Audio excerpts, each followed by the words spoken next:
Take My Heart, a Bagginshield fanfic by Mordell.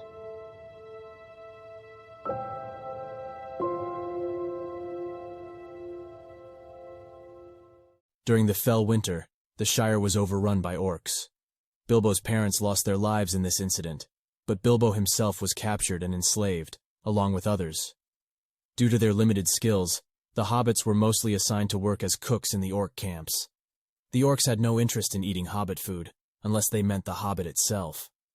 Sadly, cannibalism was a grim reality in these camps, occurring far too frequently to provide any sense of safety. Surrounded by orcs, wargs, and the pervasive stench of death and decay, there was no solace to be found, not even a single glimpse of greenery. Bilbo grew up captivated by stories and fables, but his favorite tale revolved around a tragic and noble dwarven prince, beloved by his people and family. This prince lost not only his home but also his literal heart to a dragon named Smaug, who ruled over the lonely mountain amidst a vast treasure hoard. The dragon had taken the prince's heart and transformed it into a precious jewel known as the Arkenstone, Heart of the Mountain. Despite losing his heart and becoming obsessed with slaying the dragon who'd taken everything from him, he became a hero, earning his epithet Oakenshield for his valor in the War of Moria. Years later, Thorin, now a king, embarked on a quest to reclaim his ancestral home and retrieve his stolen heart. Tragically, Thorin's entire company of dwarves perished in this endeavor.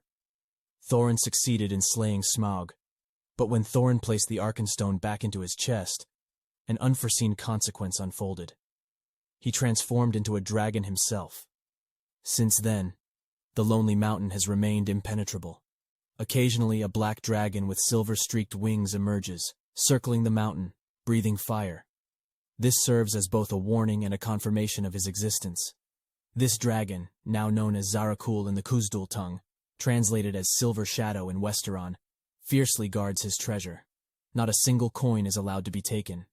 Thorin II, Oakenshield, the Mountain King-in-Exile, had succumbed entirely to the curse. Consumed by the sickness of gold, he has lost his name and his identity as a dwarf. He had become the embodiment of the dragon, forever known as Zarakûl. Bilbo's mother often concluded the story with an optimistic and somewhat romantic ending. She would tell Bilbo about the dragon patiently awaiting the arrival of his true love, who would break the stone surrounding his heart with a genuine kiss of love. Bilbo recognized his mother's inclination towards romanticism, as her stories always seemed to conclude with similar ambiguous happy endings. Perhaps it was for his benefit, and maybe even hers.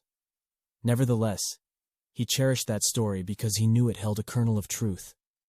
Though the details may have been lost to history and the dwarves who embarked on their journey, only the dragon possessed the true account. That dragon was no figment of imagination. Bilbo had witnessed its existence with his own eyes when the orc camp approached the borders of Erebor. Rumors circulated that the orcs intended to persuade the dragon to join their army. When Bilbo witnessed the flames illuminating the night sky, his awe-struck jaw dropped in wonder. The legendary creature was no longer confined to his imagination, but a tangible being of flesh and blood. Bilbo could only catch fleeting glimpses of the dragon as it soared through the heavens, exhaling bursts of fire. It was a truly magnificent sight. Clasping his hands together as if in prayer, Bilbo hoped and prayed that the noble dwarf king still resided within the creature, ready to vanquish the audacious orcs for venturing so close to his mountain. The prospect of Bilbo being incinerated alongside the rest of the camp loomed large, but he clung to the hope of escaping in time. A small group comprised of rebellious hobbits, elves, and dwarves had been devising plans for another escape. Perhaps amidst the chaos of the dragon's fiery assault, they could slip away through the treacherous Mirkwood and seek assistance. That was the plan the others were formulating. However, Bilbo harbored a different, almost insane plan of his own. He was dubbed Mad Baggins for a reason anyway. It was no secret that all the captives had suffered emotional scars, each one carrying their own share of brokenness. Yet, Bilbo garnered the most pity, for he had fallen mute and seemed touched in the head after witnessing the brutal murder of his parents.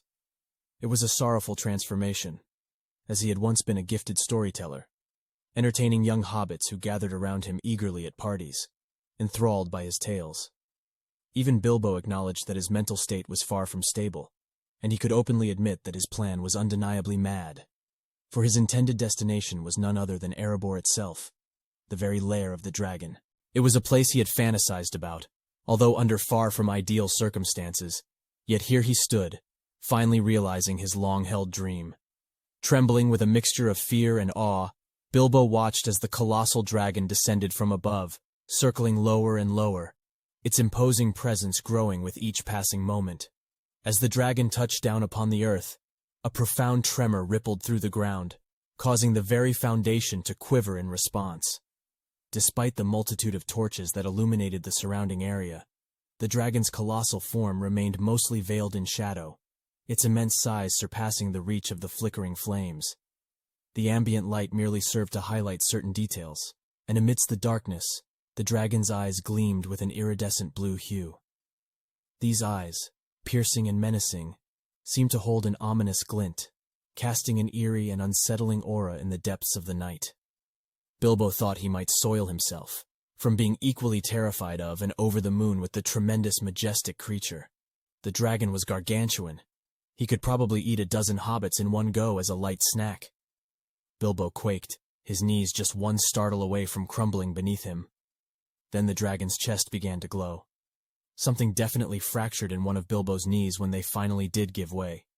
His hand flew to his wildly beating heart, and his lungs refused to draw air. He smiled. For the first time in years, he positively beamed while gazing up at the colossal winged embodiment of undiluted power. The Shire was not safe, completely unprepared for its hostile fate. Hobbits were soft creatures who thrived in sun and lived comfortable lives, and for that, they had lost their home. The Shire was no longer. The Mirkwood was not safe, contrary to what the fellow captives hoped. It was riddled with spiders, the trees sick with darkness and dank. The elves' secret sanctuary was most likely a fool's dream. And Bilbo refused to bet on a dream when such terrifying reality lay before him. No, he'd bet on what was real. The world was not safe, overrun with orcs and other foul creatures of shadow and doom. While the races bickered and stayed divided, the enemy had overwhelmed them all, one by one. Now, all the races of Middle-earth, once fractured, gathered to fight the common enemy. But possibly too late. It all depended on this dragon, for he was the last of his kind. To gain the dragon to their side would mean the calamity of all calamities. It would tip the scales in favor of the enemy, and then all would be truly lost. But this dragon had no cares for the politics of Middle-earth. Bilbo was certain. Why would he? He was a dragon. The only thing Sauron could possibly bargain with was gold, but everyone knew that Erebor had been and still was the wealthiest city in all of Middle-earth. This dragon did not need more gold, more might, or more power. He already had it all. Unless, of course, the gold sickness demanded he add to his hoard. But in all his time of being a dragon, Zarakûl had never descended upon any cities to plunder the precious commodity. He simply guarded his mountain. More than likely, Bilbo would be burned alive now before he could attempt his plan. But he thought in a daze as the world grew strangely silent around him. What a sight to behold as I take my last breath. Yet, contrary to expectations, the dragon did not unleash a torrent of fire. Instead, he spoke, a rumbling thundercloud of a voice like stone giants crumbling amid battle. Bilbo's whole spine quivered with it. "Orc filth!" he spat. "You dare bring your foul presence to my mountain! Thieves! Zarakûl!" The leader of the band was pushed forward by his cowering subordinates. Even the orcs, smartly, feared the giant living furnace. "We come with a message from Lord Sauron." The dragon huffed, a small burst of flames emitting from between his sharp, gleaming teeth. He sneered, disdain dripping with every word he spoke. "Sauron, the petulant weakling," the orcs hissed and growled. The dragon grinned with venomous delight. "He has no power here, nor over me. These are my lands. Be gone now, before I send only one of you back with a message of my own." The leader stepped forward with a snarl. "Lord Sauron has promised you all the gold from the cities you conquer. After the war is over, he will have it all sent to you here to add to your hoard. He sent you a gift." The orc smiled, a grotesque display of black and yellow jagged teeth, sinister and devoid of any sincerity. Sadistic pleasure was written all over his gnarled face. Bilbo knew that face all too well. He swallowed down the bile that rose in his throat at the sight. "What say you, dragon?" the orc sneered. To Bilbo's utter horror, Zarakûl's eyes widened, and he tilted his head with curiosity. He stepped forward, An instinct drove everyone back with yelps and panicked murmuring. Except for Bilbo, still on the ground, wide smile fading slowly as the dragon actually considered the offer. "No!" Bilbo screamed, voice hoarse after years of silence. He didn't even recognize it as his own. "No, please don't!" His fellow slaves gasped and gawked at him. A whisper of "Mad Baggins" in the air was all he caught. He should have stopped. He should have stayed silent. He should not have yelled at a dragon. Those blue, cold eyes targeted Bilbo and left him breathless with respectful terror. The torrent of desperate words within him surged forth uncontrollably. It was as if all the years of silence had accumulated, and now that he had found his voice, he could not cease its flow. His words poured forth like an unrestrained deluge in the awakening of spring, overwhelming and unstoppable. "Please be who I hoped you'd be. Please. I have nothing left. If I'm to die here, then please let it be by your breath and burn all these monsters with me to doom. Please," he panted, for he was consumed with true madness, it seemed. "Sauron is a liar. Whatever he offers you, it is to ensnare you, O king." The dragon reared back, eyes wide in genuine shock before he blinked rapidly. He seemed about to speak when the orc leader slapped Bilbo so hard that his head hit the ground with a worrying crack. "You should have stayed mute, slave," the orc bellowed. "I think we're having halfling for dinner tonight," he growled. Some orcs chuckled and others smacked their lips and dragged their nasty tongues over their filthy teeth at the thought of fresh meat. Bilbo's vision spotted, but he clung to consciousness with all his strength. He needed to know how it would end. He needed to know that Thorin was still in there. Such a noble king who lost so many of his kin in a hopeless fight against orcs once upon a time. "He can't," Bilbo begged in his mind, for he could no longer speak. "He won't." "He will not be your dinner," the dragon growled. "You are on my lands. I shall deal with you as I see fit." "But," Zarakûl lilted with a hungry grin, "as it happens, I have been thinking of finally adding to my horde." Bilbo wanted to scream, but all that came out was a pitiful whimper. Zarakûl hummed thoughtfully. "I will agree to join Sauron if you leave me your slaves to feast on."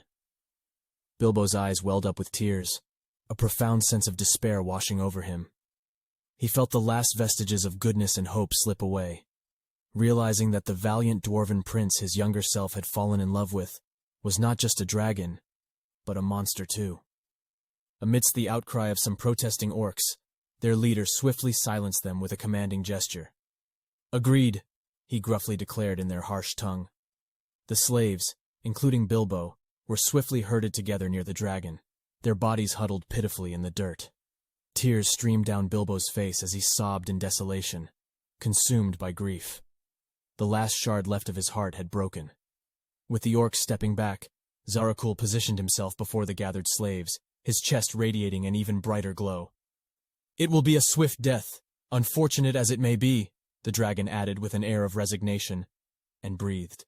A sound of violent winds, unbearable heat, screaming, so much horrible, awful, primal screaming, but no pain. At least not more than what Bilbo was used to, body all bent and beaten over the years. But still, no burning pain that he'd expect from dragon fire. He lifted his head, vision swimming. He was still alive. And the fearful cries and whimpers that were left were not from the slaves, for they were all still alive as well. And as the smoke dissipated, the pale moonlight revealed a haunting sight. A field strewn with the lifeless bodies of the orc pack, finally vanquished. They were free, though they hardly knew it. The dragon turned to them with a bored scowl. "I suggest you all run for your lives whilst I eat my meal." There was only a moment's pause before they all ran like chickens without heads, until a ginger-bearded dwarf and blonde elf rallied them all and led them into the Mirkwood. Except Bilbo. The blonde elf stood by the border and stared at Bilbo. The hobbit shook his head. The elf gave him a curt nod and disappeared through the trees after everyone had safely ran past. "Are you actually waiting for me to eat you? Do you not have an ounce of survival instinct? Or are you too injured to flee, little halfling?" rumbled the dragon's voice. Bilbo ducked his head in reverence. "Your Majesty, I wish to stay and serve you." Palpable silence ensued for a long moment before the dragon uttered a bemused, "What?" Bilbo finally looked up and bestowed another beaming smile up at his new master.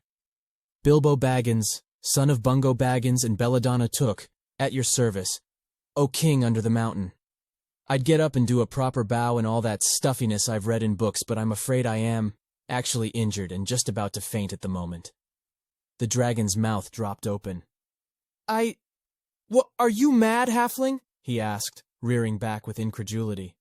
I've managed to tongue-tie a dragon, Bilbo thought with a hysterical giggle. Yes, he answered with a relieved laugh. Yes, I do believe I am.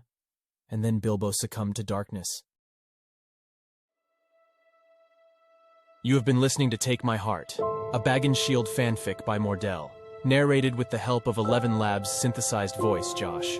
Please like and subscribe for more content like this, and make sure to check Mordell's other works here and on archiveofourown.org.